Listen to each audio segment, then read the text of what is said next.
आप देख रहे हैं जिनित दारिया के यूट्यूब चैनल और ये है मेरे चैनल पेज का कमेंट सेक्शन। ये पढ़िए, अगर निफ्टी इस साल 21,000 पहुंच गया तो तू जो बोलेगा वो मैं करूंगा, कुछ भी करूंगा। अरे भाई, मेरे लिए कुछ करने की जरूरत नहीं है, अपने लिए कुछ कर ले। 28 अक्टूबर 2023 को मैंने एक वीडियो बनाया था, ये वाला वीडियो। अगर आपने नहीं देखा है तो जरूर देख लीजिए। मैंने इसमें बताया था कि निफ्टी इस साल 21,000 के पार जाएगा भी कि नहीं। जब मैं ये वीडियो बना रहा हूं अभी निफ्टी पहुंच चुका है 20,900 के आसपास। 21,000 होने में कुछ दिन लग सकते हैं या एक महीना लग सकता है, ज्यादा नहीं। एनालिस्ट प्रिडिक्ट कर रहे हैं कि निफ्टी इस साल ही दिसंबर 31 से पहले 21,000 के लेवल्स पे पहुंच जाएगा। आइए इस वीडियो में एनालाइज कर रहे हैं कि निफ्टी का ये रन क्यों हुआ और निफ्टी कहां रुकने वाला है। क्या वो 21,000 की लिमिट्स को तोड़ के आगे बढ़ेगा? आपको इस सिचुएशन में क्या करना चाहिए? कुछ शेयर्स परचेस करने चाहिए, कुछ शेयर सेल करने चाहिए, म्यूचुअल फंड्स परचेस करने चाहिए, सेल करने चाहिए, सारी चीजें इस वीडियो में देखते हैं। इस वीडियो को अंत तक देखिए और एक लाइक तो बनता ही है अगर आपको कमेंट अच्छा लग रहा है तो। इस चैनल को सब्सक्राइब कर लीजिए, थोड़ा हमारा भी भला हो जाएगा। आपके स्क्रीन पर 6 मंथ निफ्टी का चार्ट है। अगर आप देखेंगे तो एक इंपॉर्टेंट डेट है 20 जुलाई 2023। इस डेट को निफ्टी 20,000 के लेवल्स के आसपास आने ही वाला था, लेकिन फिर गिर गया, फिर बढ़ा, फिर गिर गया और साइडवेज चलने लगा। ये जो 5 स्टेट्स है जिसका इलेक्शन रिजल्ट्स आया, उसके बाद नवंबर दिसंबर में निफ्टी बहुत ज्यादा बढ़ने लगा है। तो पहले ये समझते हैं कि ऐसा क्यों हुआ, जिसके कारण लास्ट 6 मंथ्स में निफ्टी का मूवमेंट जनरली साइडवेज रहा है, निफ्टी कम तरफ होने लगा है और अब ऐसा क्यों हो रहा है कि निफ्टी बढ़ने लग रहा है। अक्टूबर में मैंने जब ये वीडियो बनाया था तब निफ्टी कुछ 19,000 के लेवल्स के आसपास था। उस वीडियो में मैंने बहुत कैटेगरिकली एक्सप्लेन किया है कि निफ्टी क्यों 20,000 के लेवल से 19,000 पे आ गया, और मैंने ये भी प्रिडिक्ट करने का ट्राई किया है कि निफ्टी क्यों 19,000 से 21,000 जा सकता है। ये इन्वेस्टमेंट एडवाइस नहीं है, ये मेरा ओपिनियन था on the base of market study. इस वीडियो में पहले ये जानते हैं कि निफ्टी कुछ पिछले दिनों में इतना बुल रन क्यों दे रहा है। देयर आर 3 प्राइमरी रीजंस जिसके कारण मार्केट्स बढ़ रहे हैं। Number 1 is election results, number 2 is FI holdings and number 3 stabilization of world economy. Election result से कहानी शुरू करते हैं। आपको पता ही है कि मध्य प्रदेश में बीजेपी सरकार आई है, छत्तीसगढ़ में भी आई है और राजस्थान में भी आई है। छत्तीसगढ़ और राजस्थान में काया पलट हुई है, कांग्रेस से बीजेपी की सरकार आई है। अगर मध्य प्रदेश की बात करें तो बीजेपी की सीट्स थी वो ऑलमोस्ट डबल जितनी बढ़ गई है और फुल मेजॉरिटी के साथ बीजेपी की सरकार आई है। मार्केट्स हमेशा एक स्टेबल गवर्नमेंट को रिस्पेक्ट करते हैं, इसलिए इलेक्शन से पहले के सेंटीमेंट और बाद में जो रिजल्ट्स आए उसके कारण मार्केट्स डेफिनेटली मूव करते हैं। ये मार्केट्स जो अभी लास्ट फ्यू डेज में मूव हुए after the election results can be definitely ascribed to the election results. Number 2 reason के लिए आपको ये चार्ट देखना पड़ेगा। आप ये चार्ट में देखेंगे कि एफआईआईज ने क्या किया हुआ है और डीआईआईज ने क्या किया हुआ है in months of December, November, October, September etcetera. FIIs आपकी जानकारी के लिए फॉरेन इंस्टीट्यूशनल इन्वेस्टर्स है और डीआईआईज डोमेस्टिक इंस्टीट्यूशनल इन्वेस्टर्स है।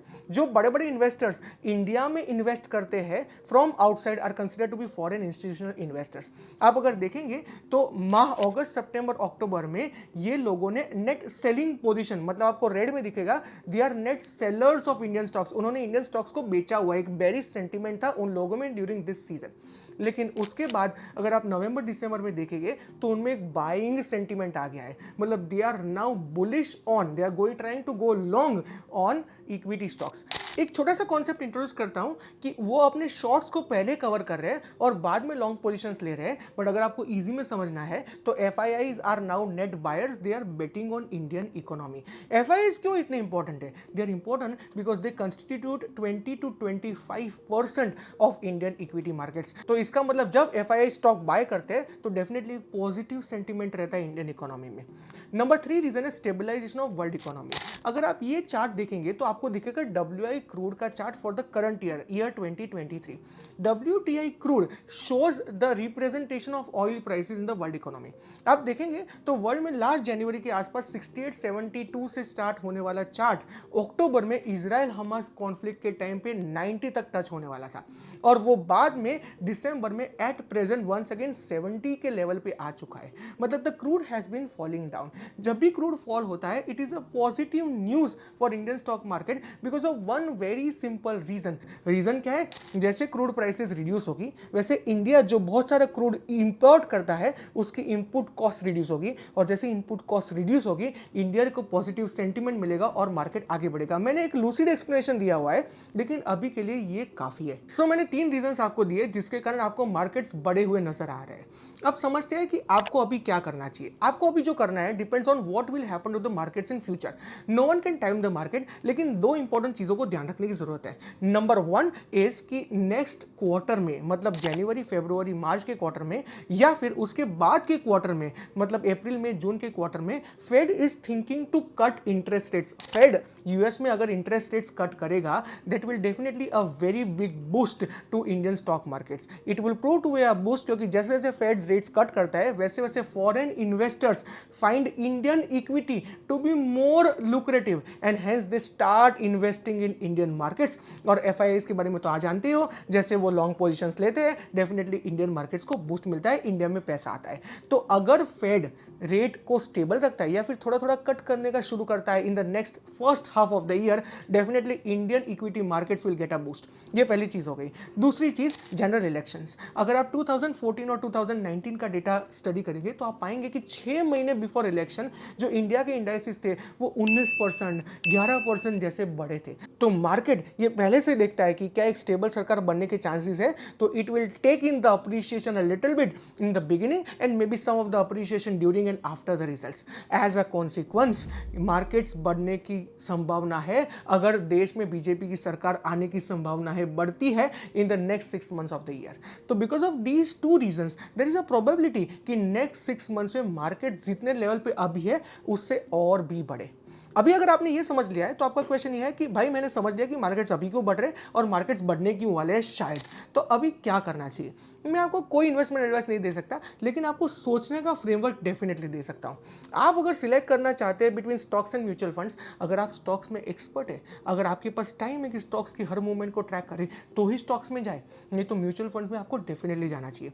अभी अगर म्यूचुअल फंड्स की बात करें तो म्यूचुअल फंड्स कैसे बढ़ेंगे, तो जो इंडेक्स रिलेटेड म्यूचुअल फंड्स है उसमें मैनेजमेंट फीस नहीं लगते, उसमें कॉस्ट कम होते हैं, तो definitely you could think about index based mutual funds. Index based mutual funds में भी किस में जाना चाहिए, लार्ज कैप है, मिड कैप है, फ्लेक्सी कैप है, स्मॉल कैप है, लार्ज एंड मिड कैप है, बहुत सारे ऑप्शन है। म्यूचुअल फंड सही है, पर कौन सा म्यूचुअल फंड सही है वो तो डेफिनेटली एक क्वेश्चन ही है।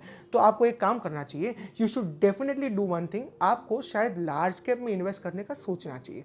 वाई? बिकॉज मिड कैप्स और स्मॉल कैप्स ने बहुत सारा रनअप दिया है in the last 6 months. Mid caps और स्मॉल कैप्स बहुत बड़े हैं, तो शायद वो कम बढ़ेंगे, लेकिन लार्ज कैप्स बढ़ने के चांसेस ज्यादा है। ये चांसेस है, this is not an investment advice. तो आप क्या कर सकते हो, पहले आपका अगर आपके पास 100 रुपये है, आपने ऑलरेडी इन्वेस्ट किए है between large and mid cap, आप थोड़ा सा पैसा शायद मिड कैप से लार्ज कैप में डाल सकते हैं। That is one thing which you can do. अगर आपको पैसा इन्वेस्ट करना अभी भी बाकी है, then you should do definitely a little bit more incline towards large cap than mid cap and small cap. अगर ऐसा करेंगे और आप एक बैलेंस्ड एलोकेशन रखेंगे, SIPs करेंगे as against putting everything in lump sum in the market together, आपको definitely फायदा होने वाला है। 2 रूल याद रखिए, nobody can ever time the market. थोड़ा पैसा आप लमसम डालिए, थोड़ा पैसा आप SIPs में डालिए। और नंबर 2, जब लमसम डाल रहे हो तो भी ट्रांसिस में डालिए, जिससे आपको हर एक कॉस्ट का एवरेजिंग हो पाए। कमेंट सेक्शन में मुझे बताइए कि आप क्या सोच रहे हो, मार्केट कितना बढ़ेगा, 21,000, 22,000, या मार्केट कम होगा 19,000, 18,000। अगर आपको ऐसे केस स्टडीज पावरफुल लग रहे हैं, कमेंट सेक्शन में बताइए कि आपको कौन सा next framework, case study, financial model चाहिए फ्रॉम आवर चैनल। अगर आपको वीडियो पसंद आया तो डेफिनेटली इसको लाइक कीजिए, चैनल को सब्सक्राइब कीजिए और अपने सारे दोस्तों और रिश्तेदारों के साथ ये वीडियो और ये चैनल शेयर कीजिए, जिससे उनको भी पता चल जाए कि क्या क्या चीजें हो रही है और उनको कैसे एनालाइज करना है properly like a smart person. इस चैनल से जुड़े रहने के लिए खूब खूब धन्यवाद।